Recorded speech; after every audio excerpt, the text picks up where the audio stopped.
आंबेगाव तालुक्यातील वळती येथील वाळुंजमाळा परिसरात शुक्रवारी दुपारी शॉर्ट सर्किटमुळे लागलेल्या भीषण आगीत 2 सख्ख्या भावांची घरे जळून खाक झाली. या दुर्घटनेत सुमारे 10 लाख रुपयांचे नुकसान झाल्याचा प्राथमिक अंदाज व्यक्त करण्यात आला आहे. मिळालेल्या माहितीनुसार किसन नामदेव भोर आणि हरिभाऊ नामदेव भोर यांच्या घरात अचानक शॉर्ट सर्किट झाल्याने आग लागली. काही क्षणातच आगीचे रौद्र रूप धारण केल्याने घरातील संसार उपयोगी साहित्य, फर्निचर, धान्य, कपडे तसेच इतर मौल्यवान वस्तू आगीच्या भक्ष्यस्थानी पडल्या. घटनेची माहिती मिळताच ग्रामस्थांनी तातडीने घटनास्थळी धाव घेत आग विझवण्याचे प्रयत्न सुरू केले. दरम्यान भीमाशंकर सहकारी साखर कारखान्याचे अग्निशामक वाहन घटनास्थळी दाखल झाल्याने आगीवर नियंत्रण मिळवण्यात यश आले. अग्निशामक दलाच्या तत्परतेमुळे पुढील मोठी हानी टळली. या दुर्घटनेत कोणतीही जीवितहानी झाली नसली तरी दोन्ही कुटुंबांचे मोठे आर्थिक नुकसान झाले आहे. महसूल विभागाने तातडीने पंचनामा करून बाधित कुटुंबाला शासनाकडून आर्थिक मदत द्यावी अशी मागणी ग्रामस्थांनी केली आहे. या घटनेमुळे वळती परिसरात हळहळ व्यक्त होत आहे.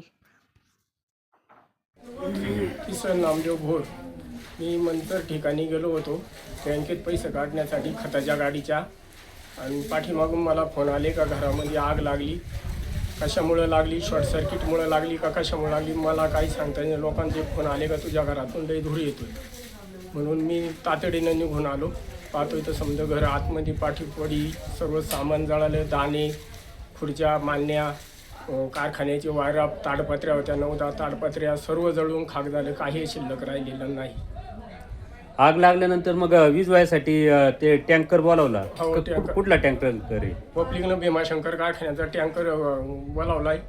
त्यांनी आग विझवली, कंट्रोल केली, पण तोवर सर्व जळून खाक झालं होतं. काय दुसरं आग कशामुळे लागली, काय तुमचा काय अंदाज आहे? अंदाज बहुतेक शॉर्ट सर्किटमुळं, कारण लोक म्हणतात लाईट आली, लाईट नव्हती सकाळपासून, लाईट आली आणि आग चालू झाली, म्हणजे थोडक्यात शॉर्ट सर्किटमुळेच झाले. काय नुकसान काय काय झालं असेल, किती रुपयाचं नुकसान झालं असेल किंवा काय? आता त्याचा अंदाज काढायनं कठीण आहे मला तर. घरात कोणी नव्हतं का त्यावेळेला? कोणीच नाही घरी, मी इथे एकटाच असतो, कोणीच नसतंय घरी. जनावर वगैरे काही? जनावर नाही, काय नाही. गाड्या वगैरे काही इथं काहीच नव्हतं? गाडी नाही, बाहेर ट्रॅक्टर होतं, लोकांनी बाहेर पळवले ते साईडला. ट्रॅक्टर होते 2 ट्रॅक्टर आणि मोटरसायकल तर माझ्या संगती होती. तुम्ही मंचरला होते मला, मंचरला तुम्हाला कोणी सांगितलं फोन करून? आपले भावाचा मुलगा आहे, त्यांनी फोन केला का तुमच्या घरातून लई धूर निघतोय. त्यांनी तोवर मी असतोवर त्यांनी सर्व हे केलं.